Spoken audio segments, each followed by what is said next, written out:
Oh, yeah. All right, you guys. It is November 13th, 2025. It's Thursday, which means we have a fine, chef's kiss of a game lined up for you on NFL Thursday night. Prime time on Prime.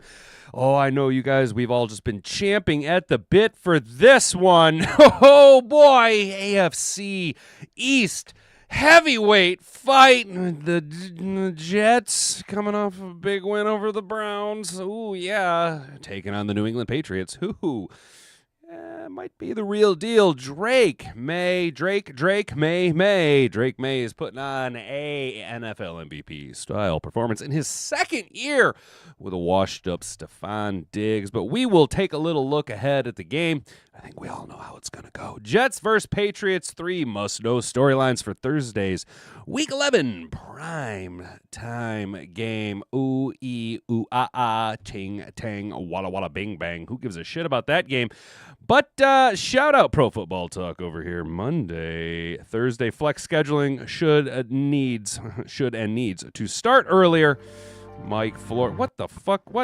Get out of here, ads. Get out of here, ads. Go on now, ads. Nobody likes you, ads, you creepy ads.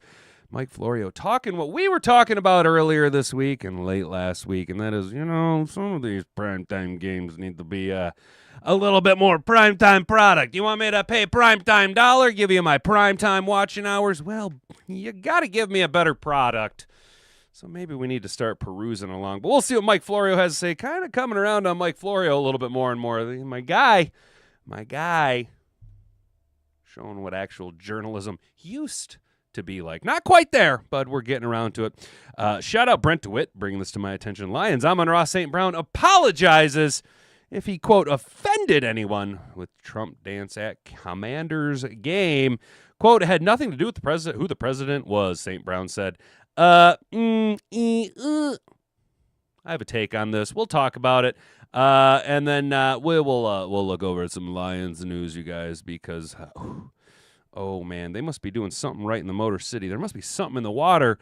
Why? Ahmed Hassanin passed on offers from 31 NFL teams to stay here in the Motor City and play for the Detroit Lions. There's got to be something going on, and we like Ahmed Hassanin, so we'll see what kind of ego lift we can give ourselves over this, because it's probably going to be a little bit of a glazing article. Haven't even read any of it. Stopped at the headline and said, that's enough for me.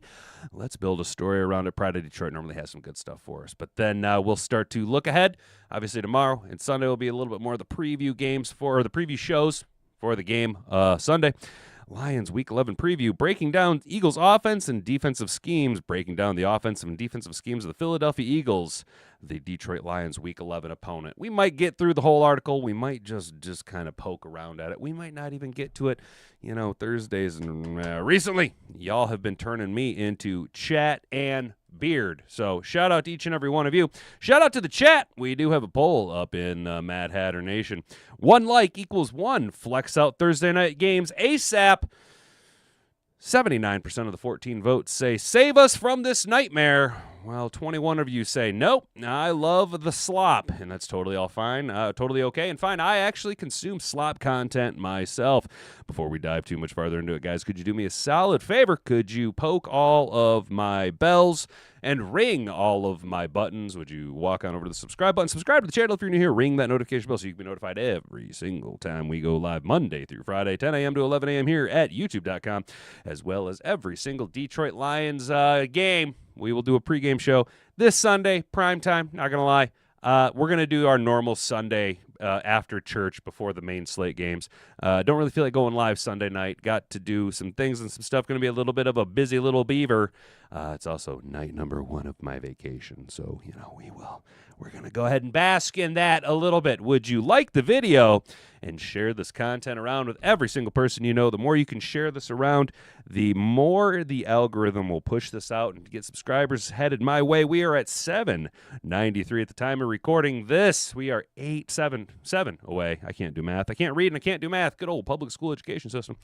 From 800 subscribers, that's a goal we're trying to hit for just, egotistical reasons. So do the thing. do all the stuff. I'd appreciate that, guys. Now, let's go ahead and get into the show. If you can say the word good, guess what? It means you're still alive. It means you're still breathing. And if you're still breathing, well, then hell, you still got some fight left in you. So get up, dust off, reload, recalibrate, re-engage, and go out on the attack.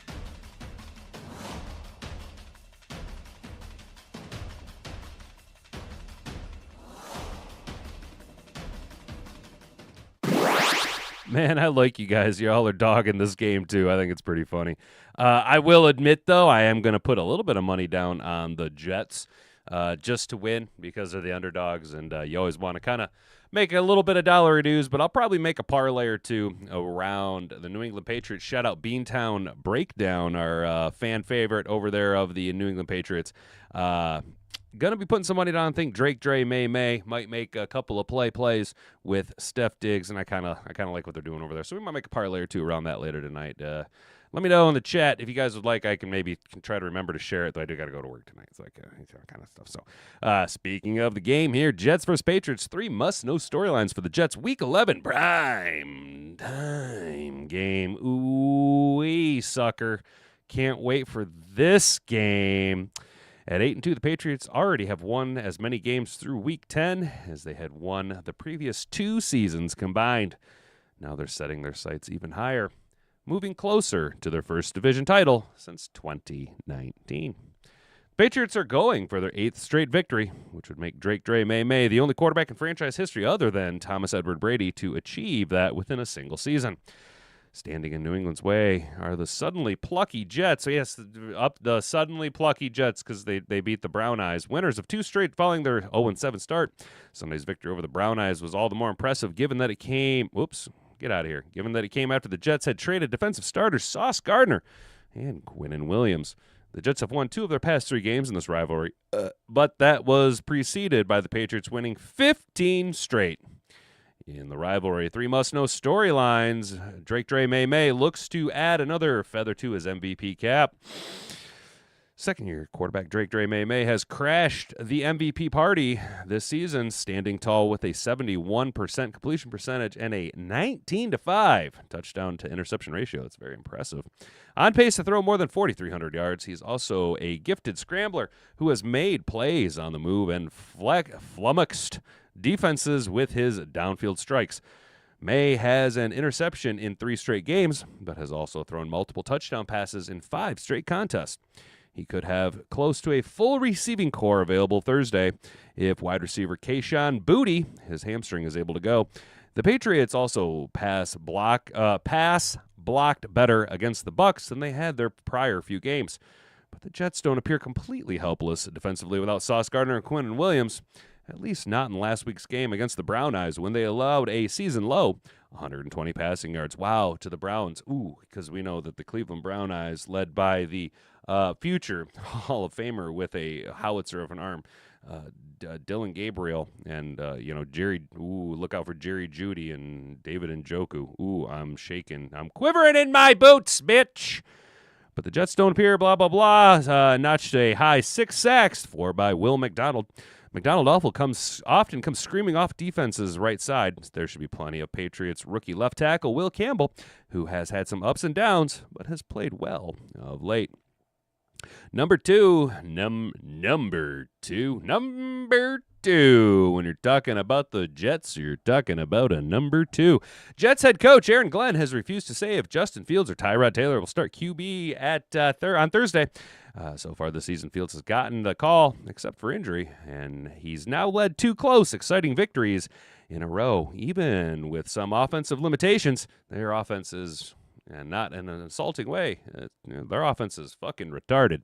Now they likely must do it without Garrett Wilson, who injured his knee on Sunday after a 3-target, 0-catch game, and will be a question mark for this one. If the Jets can go, the Jets' wide receiver options are limited, which could lead to a ground-heavy attack.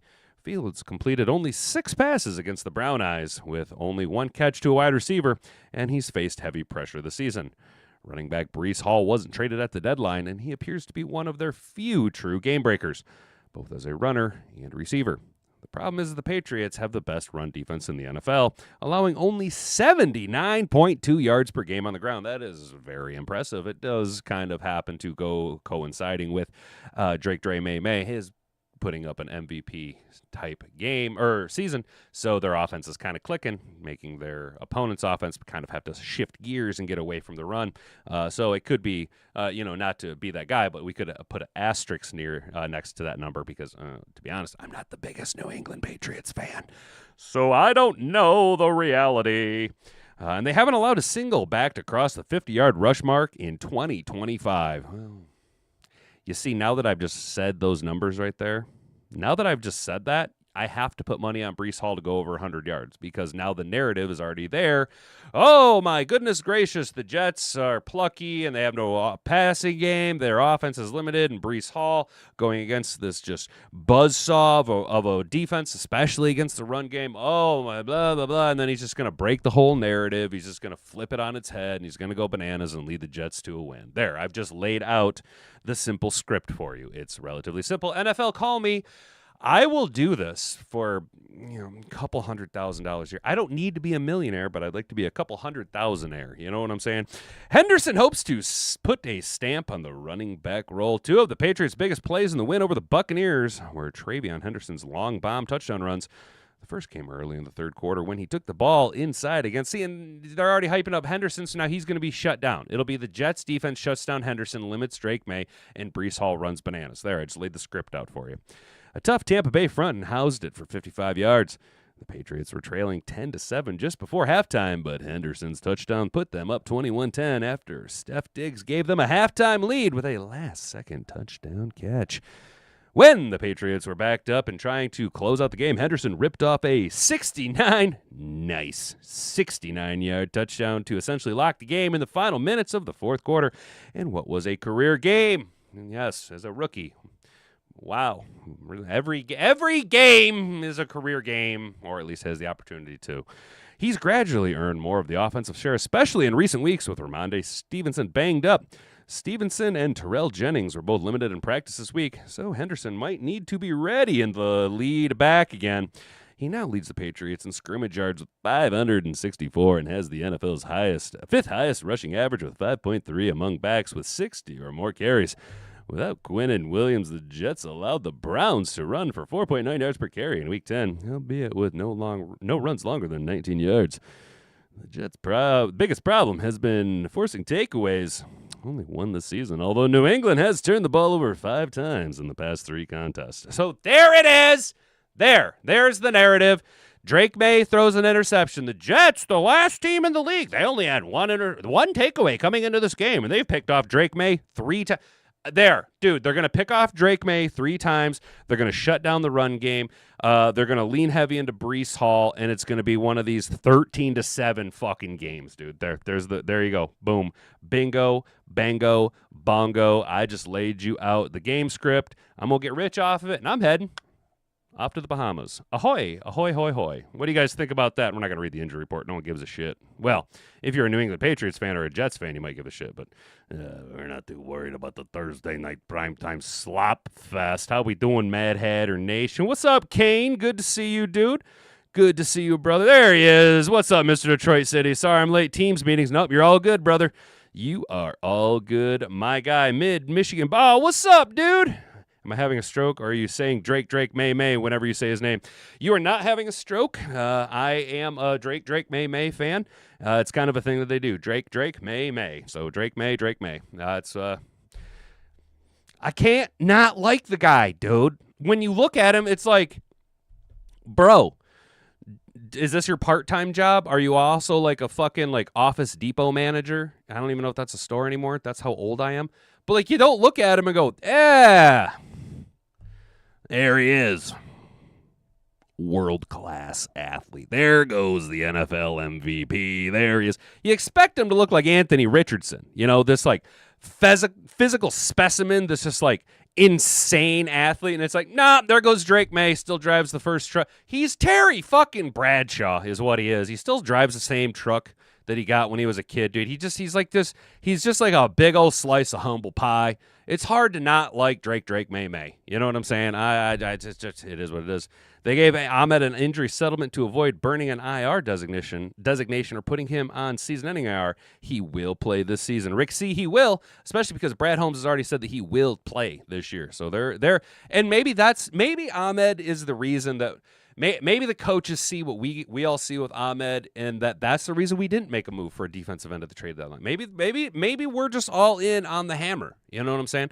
I'd rather see him move to fullback, but that's just me. Detroit picked up a pass rusher and 2 linemen at the trade deadline. Yeah, dude, but they were not hype. Curry 69. Yeah, you'll find we like to say we find the number 69 around here pretty funny, because before you could 6'7", you had to 69. You know what I'm saying? I just came up with that. Brad Holmes didn't do crap at the deadline because he has a massive ego and he doesn't want to listen to fans or hear from the fans because he's the smartest fucker in the room. Lions bad guy. That is a take, and I've seen people say that a couple of times. You know what I'm saying? But I think Brad Holmes, when you look at it historically, doesn't have the best track record. He doesn't have the best track record when it comes to trading, So I think that he might be a little bit gun-shy. Outside of the Jared Goff trade, Trinity Benson wasn't very helpful, and Zadarius Smith was a giant pile of dookie on the field. Al-Qadim Muhammad, as I stated earlier on in the season, was a much better prospect for the Detroit Lions to retain. And considering Zadarius Smith retired midseason and Al-Qadim Muhammad has been currently heralded as the running mate opposite Aiden Hutchinson, sitting at 5 or 6 sacks on the year, I think I've been proven right about that. But I think Brad Holmes just has bad success with midseason trades. So, yes, I do think there is a big chunk of it that Brad Holmes is like, I am the smartest fucker in the room. I know what I'm doing. Look at the talent that I have drafted. Okay, look at the players he's been able to find historically in the draft. Okay. But I also think there's a huge portion of it where it's like, hey, I do not have the best luck it has not worked out for me.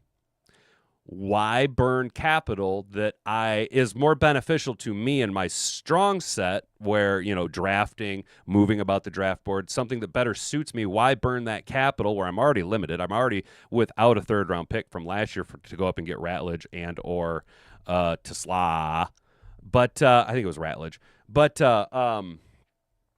why burn that and then burn that capital that you're good at to then lean into a narrative that you already know you're not good at? Teams are probably not willing to deal with us the way that they once were, because we're not just the Detroit Lions. We're the fucking Detroit Lions. You know what I'm saying? I think there's a lot more to it than just his ego, but I do think that is a large percentage of that. There is a good chunk of it that is ego-driven. I know I'm milquetoast Tim Pool fence sitter over here on this one, but, it can be two things at once. You know what I'm saying? What I mean is I didn't need to anything at the trade deadline. We have Marcus Davenport coming back, and the rookie off injury played in the league at a pass rusher. Are we going to be great? Maybe. As much as I'm disappointed by Brad Holmes for what he did this year in the draft, he's done pretty damn well. Put us where we're at. Approve. Oh, okay, yeah. See, got you. All right, for sure, dude. For sure. Not that the Lions fan approval means anything to Brad Holmes in general. I'm just saying. And you're not wrong, dude. Like, here's the thing, bad guy. We would all like to have a shiny new defensive end, right? We'd all like to have that guy that we can put our hopes and dreams on, and we can go, okay, now that, like for me, early on in the draft process, I was so high on Jack Sawyer. I was the Jack Sawyer guy. I was like, Jack Sawyer in the first round. He was a poor man's Aiden Hutchinson, right? And what we want is we want to go and we want to get this shiny new draft pick, this defensive end that we can go, there, Batman has his Robin. But we never ask ourselves, but what Robin is it going to be? We all expect it to be Dick Grayson when there's a very good chance that it could be Jason Todd. And if you understand these references, well, yeah, my hat goes off to you. Hassan is going to be a beast. Can't wait for him to play Jay Dompierre, me either, and I can't wait to see him switch his number and play fucking fullback, the position the man is meant to play. Let's go. Any potential trade partner most likely wanted JMO. That wasn't going to happen. Rick C., you are correct. I wish I'd become a beast, Jay, but wait and watch. I'd wish he'd become a beast. He will, dude. Hassan will. He just had a little setback, and the thing with Ahmed Hassanin, you guys, is he's very, very raw. He's a very raw talent. He just needs to be polished up and put into positions to succeed. You know what I'm saying? Actually, fuck this. I don't feel like reading this. Do you guys want to read this flex schedule thing? It's kind of long. Basically, the long and short is Mike Florio is like, hey, Thursday night games suck. Monday night games suck. Use the flex schedule to play better games. There's a perfect example right here. What was it? For Monday games, flexing is available weeks 12 through 17. For Thursday, it's available through weeks 13 through 17 with 21-day notice. It's now week 11, and the Monday night game has the Raiders hosting the Cowboys. In contrast, week 11 Sunday slate has many games better that could have been moved to Monday night. The same concept applies for Thursday night games, which puts the 2-7 Jets in a standalone window. The mid-season non-flex donut hole. See, that's why I like Florio. He writes funny things. Non-flex donut hole raises another important point. When the league is putting the schedule together, it's critical to get the Thursday and Monday games right from, say, late October until the flex window opens. The potentially, quote, bad teams should have any primetime games early in the year before their records fully expose their flaws. The Raiders, a team anyone paying even casual attention to in the NFL knew or should have known would struggle this year, nevertheless had a Thursday night game in Week 10 and a Monday night game in Week 11. That shouldn't happen. That really shouldn't happen. That's inexcusable. It's inexcusable scheduling by the NFL. That is them saying, we're the only game in town, bitch. You'll like it, and you'll ask for seconds. And I'm like, God damn it, these games suck, dude. I'm on vacation. I don't want my Monday night game to be a trash can of a game. The best candidate to move to Week 11 Monday night game would have been the Seahawks and Rams game. Damn, that would be a perfect Monday night game, which is currently hidden in a 4:05 p.m. regional window. The Chefs Broncos is the big platform at 4:30. Under current rules, however, the Seahawks Rams couldn't have gone to Monday night because the rematch is set for a future Thursday night game, and one of the two games in the annual rivalry must be available to Fox. Well, that's shitty. If the goal is to put the best games in prime time, the rule needs to go away. Yes, go away. That's my favorite term right there. Don't change it. Don't tweak it. It just needs to go away. Just go away. Give us good product. Good product. Prime time TV means prime time product. And yes, it's important to not rob Peter blind in order to provide Paul with compelling primetime games, but there are enough, quote, good games to go around in most weeks, and especially this week. It should never happen that in November, the Monday night game is one of the objectively least desirable games of the weekend, and that has Sunday afternoon games like the Seahawks, Rams, Broncos, Chiefs, Bucks, Bills, Chargers, Jags, Bears, Vikings, and Bengals, Steelers. I would rather watch a Bengals-Steelers game on Monday night with old smoking Joe Flacco at the helm. You know what I'm saying? Even though I think we've already gotten that game. But you know what I mean? It's just, I'd honest to God rather watch the Bears, Vikings, and Giggle Williams out there playing against J.J. McCarthy-led Minnesota Queenies than watch the Raiders. The Raiders again? Really? The Raiders? The Raiders are bad. The Raiders are just bad. Yeah, they need to change this shit a little bit, you guys. They need to change this a little bit. How do you guys feel about that, Mad Hatter Nation? I wish I'd become a beast. It's an Egyptian Robin. We will get... I like that. Does our defense walk like an Egyptian when Ahmed gets a sack, dude? Nobody should. Dude, yo, since Hutch did the Michael Jackson dance, Hassanin should do the walk like an Egyptian dance when he gets his first sack, dude. Yes, I'm all for it. I'm all for it. But what I'm not here for is Amon-Ra apologizing, you guys. Amon-Ra St. Brown apologizes for if he offended anyone in the Trump dance versus the commies. What's going on here? So we already know what happened. Lion Star Amon-Ra apologized to anyone who was, quote, offended by his tribute to President Donald Trump during his team's victory over Washington Commies on Sunday. We know that St. Brown performed Trump's signature dance after scoring a touchdown and then pointed to the president, who was in attendance at Northwest Stadium. The wide receiver addressed the incident in a public response during an episode of his podcast on Wednesday. Quote, "If I offended anyone, I do apologize. I did not mean to offend anyone. It was just, we're having fun," he said. "If any president was at the game, if they had a dance, I would have done it. It had nothing to do with who the president was." Trump became the first sitting president. Yes, we do. Even after the game, someone tells me that that's the first game the president has been to in over 40 years, blah, blah, blah. Jacksonville's cornerback Jordan Lewis appeared to call out St. Brown for his dance in a since-deleted social media post. Okay. "The truth comes to light," he wrote on Monday night before adding separately, "You do that one in the blackest cities in America." Okay. Lewis, who is from Detroit and played college at Michigan, deleted the latter post, right, because he understands how stupid it was. I think this is pathetic on all fronts. And they're just going to rehash Trump's being there and then booing and blah, blah, blah in the stadium. I think this is pathetic on all fronts. One, society is too fucking soft. Just shut the fuck up. Just go away. Just shut the fuck up and go away. Nobody fucking cares about your septum ring piercing, blue-haired having ass, your they-them nonsense. And if you're offended that fucking Amon-Ra St. Brown wanted to do a little boogie in homage to the president. Like he said, it didn't matter who the president was. If they had a little dance, I was going to do it, right? Now, on the flip side, what do all of us know in the culture war? You never bend the knee. What the fuck were you thinking, Amon-Ra? Amon-Ra St. Brown. My guy. My guy. My guy. My guy. Why? Well, a few reasons. One, I don't know, man.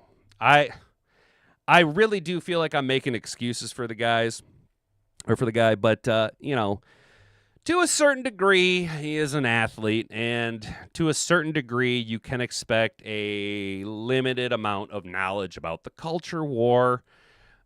Clearly, Amon-Ra is an individual with opinions, and he's going to get a little chippy about it, and he's got a podcast, so that kind of defeats the he didn't know narrative, right? So, yeah, he probably knew what the fuck he was doing. He probably knew what kind of response he was going to get. What I don't appreciate is him not standing on business.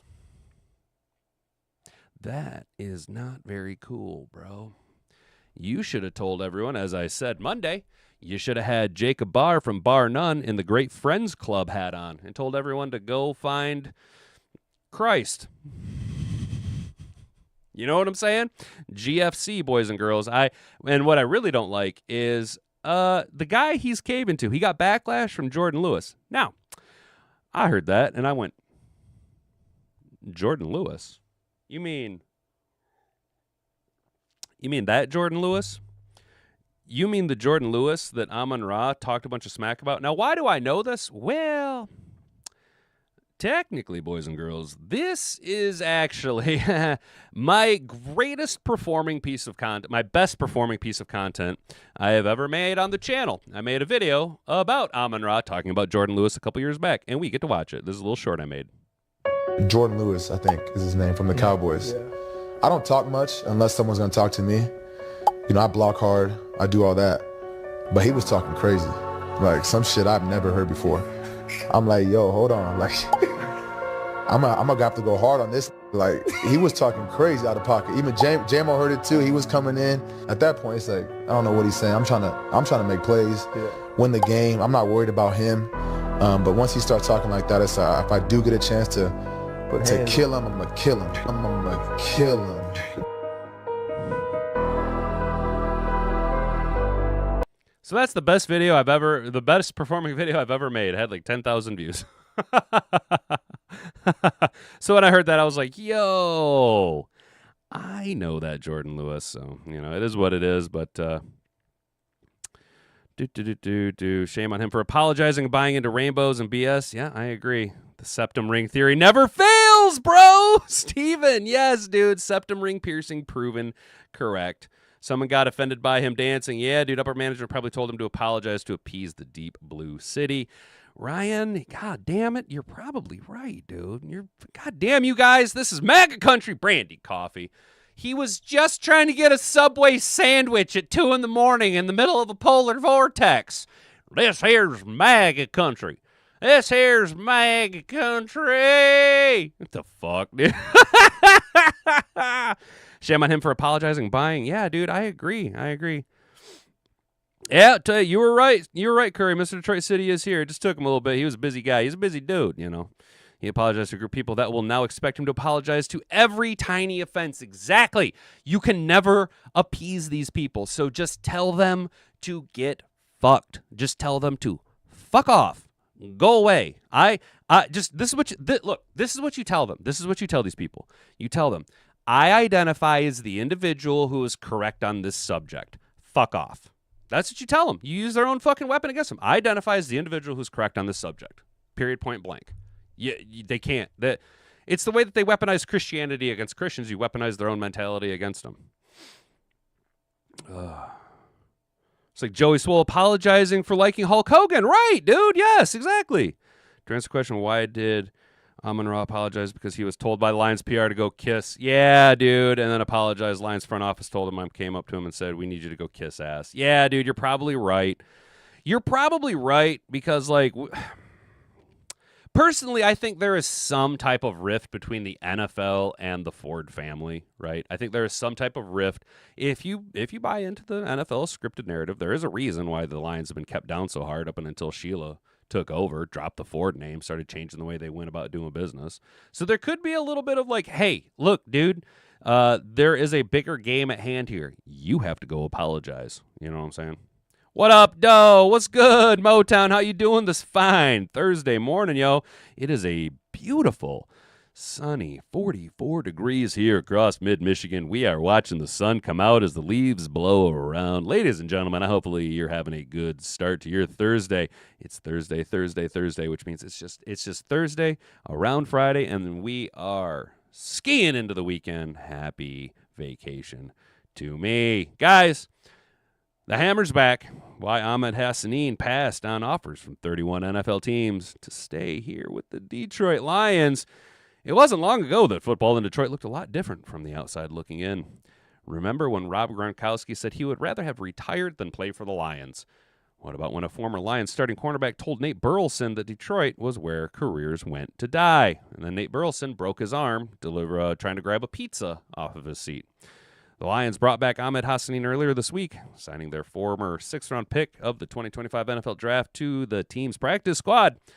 For a franchise once regarded as desolate and empty on expectations as any team in sports, one thing led Hassanin back to this Lions team: belief.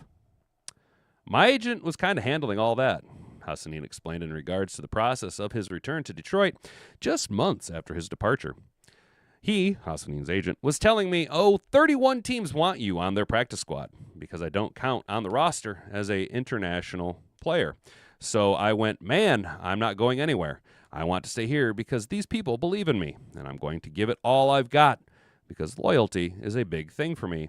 I'm honored. Yes, that's right, actually, because he's an international player.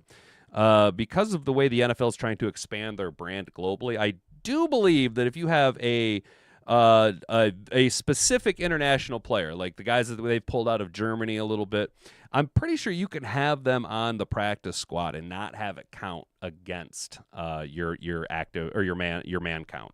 That sounded kind of gay, but against the number of guys on the practice squad. Being completely off the team and not allowed to keep in contact, it was impossible for Hassanin to stay informed of how the team was practicing, preparing, and developing defensive strategies. But it seemed to be more emotionally charged for the 23-year-old rookie. I'm completely off, Hassanin told reporters after Wednesday's practice. The iPad was taken and everything. I'm completely off the team. They couldn't really contact me either. That part was a little tough a little bit because I wanted to keep kind of connection just to feel that again. But now that I have that connection again, I'm never going to leave the opportunity or take it for granted. So now I want to say, what's up, to Coach every time I see him, or, hey, Coach, what's up? How's it going today? Having that feeling of being coached again. It means the world to me. Damn, dude, that is a kid who loves playing football. Holy shit, that is a kid who loves playing football. Hassanin decided to rebuff the rest of the league and stay in Detroit is another reminder of how much this franchise has turned things around under Motor City Dan Campbell in such little time. A newcomer who spent all of the summer as a team member feels so confident in his being what a Super Bowl winning team looks like organizationally. But it's also an exciting reminder of how eager and coachable Hassanin is at the position where the Lions could use all the depth they can get. It's a blessing, man, just to be able to sit in the team meetings again and just to have that experience. It means everything to me, and I want to give it all I've got. I want to help this team do whatever it takes to win, being the scout team, being whatever. Honestly, being whatever. Just help my teammates and the best version of myself. So get your ass to fullback and let us unleash the hammer, boys and girls. I love Ahmed Hassanin, and I hope that he absolutely crushes it as a Detroit Lion, dude. It's fucking awesome. Definitely treats Detroit different than Dallas and Kansas City. It really does, doesn't it, Jack? The NFL treats us way differently. We don't want that dumbass Gronk on our team anyway. Yeah, it would have been silly seeing Gronk out there. Don't blame Gronk for shutting down that trade. He knew the idiot we hired at head coach. He was saving his career. That's right. It was old fat Trisha that was here. Ugh. Blah. Dude, fat Trisha. I don't even like it when before at halftime or after the game Gronk talking on the line, so I don't like having him anything to do with the Lions. I don't want him kissing ass. Leave my team's name. Yeah, dude. Out your mouth. Hell yeah, dude. Yeah, dude, I feel where you're coming from. I feel where you guys are coming from with the Gronk. When I remember hearing a little bit about that Gronk trade, and I was like, ew, dude. Not that I have anything against Gronk, but I was just like, and literally, dude, I don't know, man. I didn't realize just I'm not the biggest Gronk fan, but goddamn, that dude had some serious numbers, dude. Yo, Rob Gronkowski was fucking an insane tight end for quite a while. Be Amon-Ra, tell everyone to F themselves, get 3 touchdowns a game, do the Trump Selly every time, give the libtards a choice to boo or cheer. Dude, what if the whole team came out like after Amon-Ra scored and they just did a whole like 53-man line dance of the Trump wiggle? You know what I'm saying, dude? Oh, bro, that'd be fucking goated right there, dude. That'd be goated right there. And to be fair, I'm handling Amon-Ra with kid gloves because I'm a big fan of Amon-Ra. I could go full Mark Dice and Benny Johnson. Should I just go put on a black T-shirt real quick and throw up a green screen and full on go Mark Dice and Benny Johnson, or can I be Tim Pool a little bit about it and sit on the fence here? Even though with this issue, I don't think Tim Pool would be very much of a fence sitter. But you know what I'm saying? I'm trying to give Amon-Ra a little bit of grace because of my biasy. I'm a big Amon-Ra fan, but I don't think he should have bent the knee. You never bend the knee to these people, dude. You never bend the knee to these people. I understand there's a business, and I like to think that the front office made him do it. But like, you never bend the knee to these fucking weirdos, dude. Ever, ever, ever. What are they even watching sports? Those kind who oppose? Exactly. They don't watch sports, dude. They don't give a shit. Would that not be the Detroit thing to do? Right, Kane, exactly. If they came out and did that, that would be like the most Dan Campbell thing, the most troll move the Lions could do. Like, no, go out there and fucking shove it in their face, guys. Fuck them, dude. NFL favors the moneymakers. Cowboys are the biggest seller. Even when they suck, Patrick Mahomes is the face of the NFL. Rick, it's all about the Benjamins, dude. You are correct. Roger Goodell would freak out if entire team does the Trump dance. Yeah, Jack, he would. And to that, I say Roger Goodell can go kick rocks with flip-flops. You know what I'm saying? That motherfucker's a douchebag. No fun league. Roger Butthole Goodell. I'm surprised he didn't try and fine Amon-Ra. You know what I'm saying? Like, I actually am. But, so Lions, Week 11 preview, Eagles, breaking down the Eagles' offensive and defensive schemes. Maybe, all right, so we got about 16 minutes left. Maybe we just kind of split this in half. So, obviously, the Eagles' head coach is Nick Sirianni. He's got 17 seasons in the NFL, 3 as an offense coordinator for the Colts from 2018 to 2020. This is his 5th season as a head coach for the Eagles. His influences are Frank Reich, Shane Steichen, Mike McCoy, Ken Wisenhunt, Anthony Lynn, Brian Dable, Charlie Weiss, and Todd Haley. He does not call plays. Dan Campbell and Coach Sirianni. Coach Sirianni's done a hell of a job with that crew. They're very talented. Their offensive scheme is a modern pro spread with a running scheme of a zone blocking scheme primarily. Personnel, they run 11 personnel quite regularly, 58% of the time. West Coast concepts are shotgun play action. They do it 20th in the NFL with pre-snap motion. Patulo strives for attacking offense where they are the aggressor. He wants to attack all levels of the field. Lots of routes designed to beat man coverage. Looks to establish a rhythm on offense. Strong run game with running back and QB. QB red zone RPO and design scrambles and screens. Ooh, careful now. Careful. Johnny Moe might put on an Eagles hat and run over there and play and coach for the Eagles if they're going to be running a bunch of screens. Their transition to the offensive coordinator hasn't been smooth. They've struggled to run this season, just averaging 4 yards per play. That's 25th in the NFL. Their holes have been harder to run through, and Saquon Barkley has been less effective. Teams are stacking the box 31% of the time, fifth most this season. More mental mistakes than expected from a championship team. Jalen My Butt Hurts is keeping them going with a passer rating is 112, sixth best in the NFL. So he's kind of single-handedly trying to do all he can for the Eagles. Incredibly efficient in the red zone, 81% of red zone efficiency, scoring best in the NFL. Well, yeah, push your way to that number, you bunch of wieners. They're winning games in a variety of ways, 6-1 record in one-score games this season. Teams are blitzing them more this season, 38% of the time, most in the NFL. A pressure rate of 37 and a sack rate of 9.4 are bottom 10 in the NFL, so hopefully Hutch can get home and make Jalen My Butt Hurts day a little less comfortable. Wide receiver involvement has been varied, inconsistency, and led to complaints from players. Devonta Smith has been the most involved and productive wide receiver, usurping the number one wide receiver title from A.J. Brown. And we've seen the media backlash and A.J. Brown talking a bunch of smack. Is that real or is it just smoke? Tight end twos have struggled, leading to issues with 12 personnel. Dan Campbell on the Eagles offense, they're very talented, outstanding offensive line. We know about Saquon Barkley. We know about those receivers. Jalen Hurts runs the ship there. He's outstanding, can run, can make those throws. Take his one-on-ones, so dangerous, potent offense. The tight end's a good player, a really good player. Dan Campbell on what makes the Eagles running back Saquon Barkley so challenging to defend. It's because he's big. He's big, but he's got the agility and speed of a scat back. He's powerful. He's strong, explosive. He can hit the hole. And if he's got a step and there's a hole, he can take it to the distance. And so you can't just stick an arm out and pull this guy down. That's what it is. You're talking about a powerful back that's got very good feet, lateral quickness and explosiveness and speed to go the distance. That's what it is. I like how he just finishes it all with that's what it is. He's slowly morphing into Bill Belichick. That's what it is. That's what we got. The Eagles' defense is kind of good, though. All right, they brought in some players. Jalen Phillips was traded for at the deadline, made a nice little splash right on Monday night against the Packers. And Vic Fangio does know what he's doing. He's only been in the NFL for 40 seasons. And he's the head coach of the Broncos from 2019 to 2021. He's coordinated 22 seasons in the NFL. That's very impressive. Scouting notes on the defense. They are terrific in red zone, allowing a touchdown on just 48% of red zone drives, which is fourth best in the NFL. Top 10 in points allowed, 21.3, which is 10th. Coverage has been a strength, minus 0.12 EPA per pass play, which is 7th best.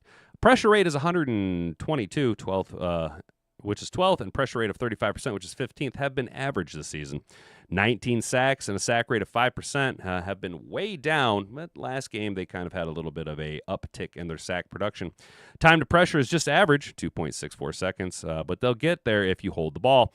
Success rate versus the run has also been down. They are 44% win rate against the run, allowing 118 rushing yards per game, which is good for 19th, and 4.4 yards per clip, which is good for 20th. Not something you want to be a weakness when you have Sonic and Knuckles coming into town with a hot offense, and Daniel Campbell calling the show. Defensive line not getting off blocks, stacking the box 13% of the time is the smallest rate in the NFL, relying on their front alone to stop the run.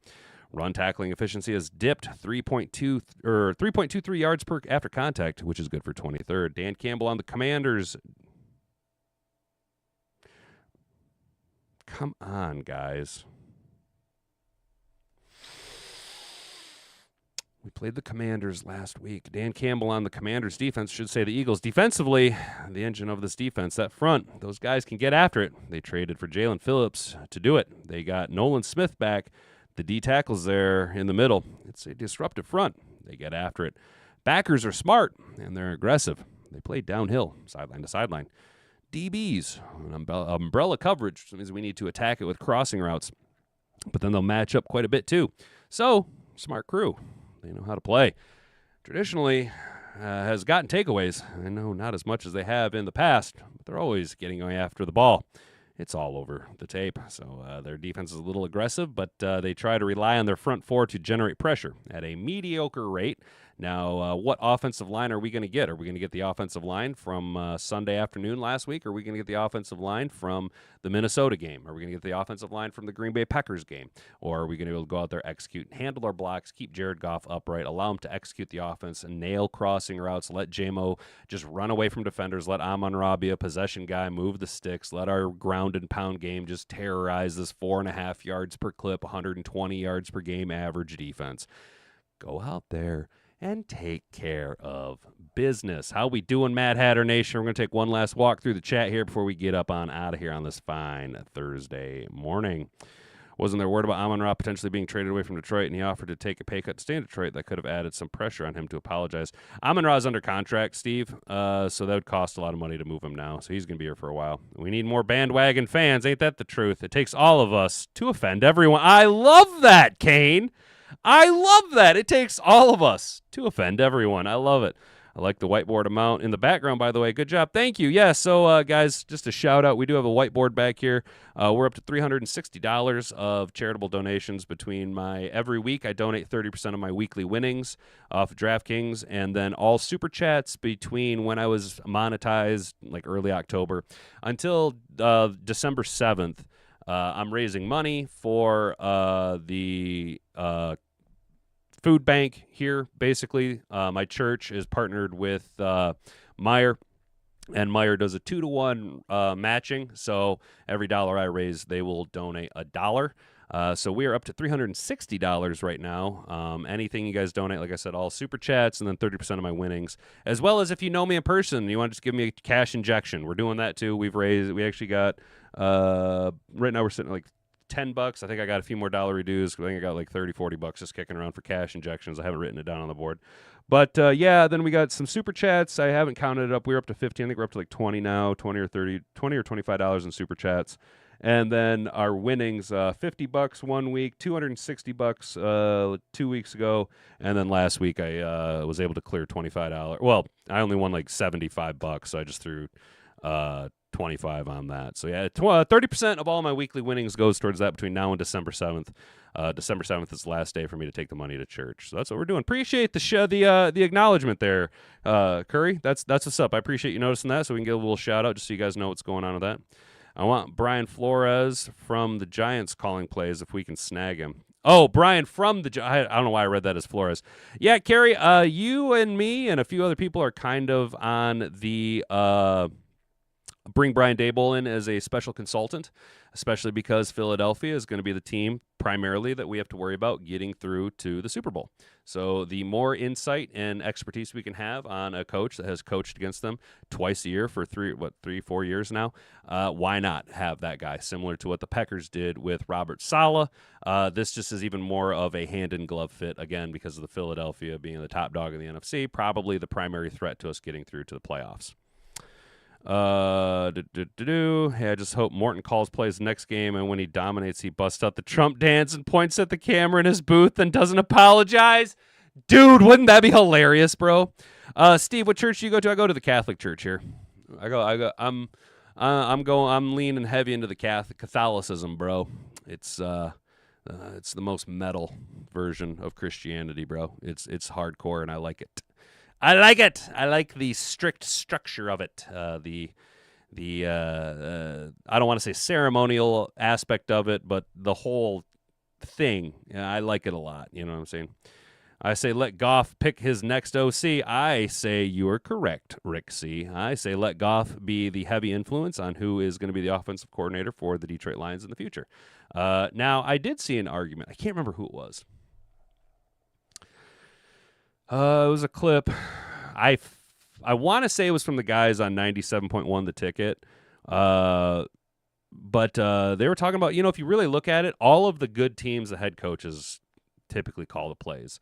So I think what you're going to see is a evolution of Dan Campbell into Daniel Campbell and being the main primary play caller for the Detroit Lions. Success is followed when he does that. Case in point, we'll see how it handles this week, but I think third verse same as the first. I think Dan Campbell will ultimately be the final staple in the offensive play calling. I think that's what you'll end up seeing because that's kind of what the trend of the NFL is right now. And Dan Campbell's proven that he's an offensive mastermind. All right, you said Meyer partnered with them, so I was curious if you went to the same church as my parents. I guess a lot of church food banks would partner with Meyer in Michigan. Yeah, Steve, so it's actually Meyer. So my church is partnered with St. Vincent de Paul, who works, they do it through Meyer. Be sure to see me at the small cash infusion towards your gift at the food bank. Will do, Dad. Appreciate that. Don't want you to be spending too much. Mom's already giving me a little bit.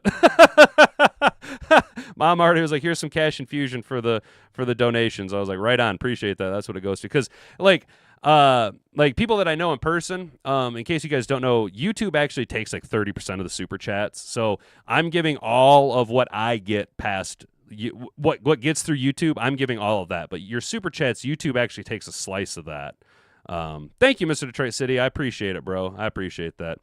But yeah, Steve, actually, if you want, you can message me on Facebook or something. If you want more information, I can kind of let you know what I know. I only know what Hat and Boobs tells me. So she told me what they were doing, and then Father was saying the same thing. He kind of told us what was going on, so I was like, bet. Watch this. Hey, y'all, watch this. They're also doing a canned food drive for non-perishable foods that goes directly to the food bank here. So, if you guys are interested, maybe look around at your local churches. They might be doing something with that where they, are doing a food drive to help fill the pantry at the food bank. And if you can, grab a couple cans of something, throw it up in there. It doesn't hurt. It doesn't hurt. You know what I'm saying? Hey, bandwagon fan here. What exactly is a Meyer? Oh, gotcha. Meyer. So you're not from here, Kane. Gotcha. So Meyer is a regional grocer in the Midwest region. And it's so you spelled it right. It's Meijer, and it's pronounced Meyer. A lot of people here in Michigan will put a S on the back of it and call it Myers, but it's actually just Meyer. It's named after Frederick Meyer, who started Meyer Thrifty Acres up in Grand Rapids, and there is a flower garden and shit like that. So yeah, there you go, Steven. It's kind of like a Midwest Walmart. It's like a Kroger or a Walmart, but just a regional. It's just a regional thing, dude. It's just a regional thing. And it's what we all kind of just use around here. You know what I'm saying? Always remember the local animal shelter. They need donations too. That's true, Francis Muldoon. You got that right, Dad. You guys, if you can, help out where you can, when you can, where you can. You just would be one man trying to change the world one thought at a time, you guys. So now that we are creeping up on the 11 o'clock hour, I know technically we started late and we're going to go a little bit short, but we were able to get through all the stories. That's a first. We didn't get all out in the weeds like we normally do. We're able to keep it tight. Get it tight, get it right. Let's go, boys and girls. We talked about the stellar upcoming Thursday night primetime game between the New York Jets and the actually good New England Patriots. So, but I did lay out, I laid you out the narrative. I laid you guys out the script on how it will go, how the Jets can win, and how the script will go if the Jets do win. So just keep that in mind if you're looking to make a couple dollar dues on your underdog play there. If you're looking to leverage a little bit of that underdog money and try and make a couple bucks, there is a path to victory. But let's be honest, most of the heavy money is going to be on New England, as they should be the heavy favorites. We gave some respect to Mike Flory over at Pro Football Talk. He said what we've been saying now for the last little bit. Monday and Thursday night flex schedule needs to start earlier. There is absolutely no reason why we had to suffer through last Thursday night with the Raiders on primetime, and then we get a Monday night Cowboys and Raiders game. Wow, wee, wah. Can't wait to watch that on my first day of vacation. Yippee skippy. Amon-Ra bent the knee, and,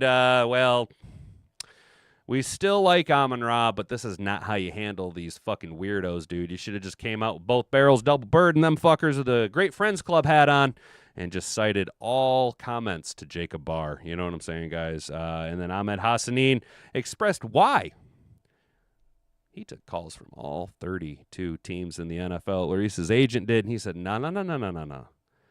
There's only one team I want to play for. That's the team that gave me a shot and drafted me in the 6th round. That's the Detroit Lions. I want back in the Motor City. I want to play for Dan Campbell. I want to take the field and look over and see the glasses on Daniel Campbell. We will bite their kneecaps off, Daniel Campbell. I don't care if you have one ass cheek and 3 toes. I will beat your ass.